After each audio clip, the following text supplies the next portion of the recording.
যে দ্বিতীয়বারের মেয়াদে আমি নির্বাচিত হওয়া মানে এইটা না যে আকাশ কুসুম চিন্তা করা। আমাদের যে প্রপোজালগুলো সাবমিট করা আছে, এই প্রপোজালটা একটা পাশ করার, এইটা প্রথম 1680 কোটি টাকার একটা ডিপিপি সাবমিট করা আছে। এরপরে একটা প্রজেক্ট হচ্ছে শ্যামাসুন্দরী প্রজেক্ট, চিকলি একটা প্রজেক্ট আছে, আপনারা জানেন 49 কোটি টাকা। আমরা প্রাথমিক স্টেজে আগে এই প্রজেক্টগুলো পাস করে নিয়ে কাজটা আমরা যাত্রা শুরু করব। তারপরে স্টেপ বাই স্টেপ রংপুরের উন্নয়ন ধারাবাহিকভাবে চলবে ইনশাল্লাহ। মাননীয় প্রধানমন্ত্রী অত্যন্ত প্লিজড, যদিও উনি আমাকে ব্যক্তিগতভাবেই উনি চেনেন বা জানেন বা আমার প্রতি তার আস্থা রাখছেন, এর জন্য আমি মাননীয় প্রধানমন্ত্রীকে আপনাদের মাধ্যমে ধন্যবাদ জানাচ্ছি। যে রংপুর আপনার আমার সবার, এখানে রংপুর মেয়রের একার না। আমরা চাই সবার সহযোগিতায় দলমত নির্বিশেষে সাপোর্ট নিয়ে রংপুরকে এগিয়ে নিয়ে যাবো ইনশাল্লাহ। আপনারা জানেন যে শ্যামাসুন্দরী খালটা হলো জেলা প্রশাসক খাস খতিয়ানে, আমরা সেখানে জেলা প্রশাসকের সহযোগিতাটা অনেক বেশি প্রয়োজন। ইনশাআল্লাহ আমরা তাকে নক করে আমরা এই কাজগুলো দ্রুত সময়ের মধ্যে শেষ করব।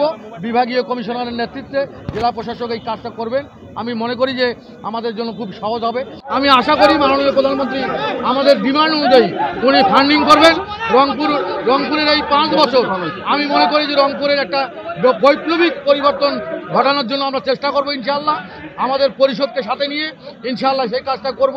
আপনাদের সহযোগিতা চাই, যেহেতু প্রিন্ট এবং ইলেকট্রনিক মিডিয়া একটা সমাজের তৃতীয় চক্ষু, তারা আমাদের এই জাস্ট উন্নয়নমূলক কর্মকাণ্ডগুলো তারা তাদের মিডিয়ার মাধ্যমে তুলে ধরবে এবং রংপুরের মানুষের কাছে আমরা যেন আস্থার মান রাখতে পারি, সেজন্য আমরা চেষ্টা করবো ইনশাআল্লাহ। যে দ্বিতীয়বারের মেয়াদে আমি নির্বাচিত হওয়া মানে এইটা না যে আকাশ কুসুম চিন্তা করা। আমি মনে করি কোনো সময় যে কাজগুলো আমরা বুঝতাম না, এখন হয়তো বা সেটা পরিপক্ক একটা অবস্থানে আমরা আছি। ইনশাআল্লাহ মাননীয় প্রধানমন্ত্রীর সহযোগিতা নিয়ে রংপুরকে একটা উন্নত সিটি গড়ার যে প্রত্যয়, সেই প্রত্যয় বাস্তবায়নের জন্য নিরলসভাবে কাজ করবো ইনশাআল্লাহ।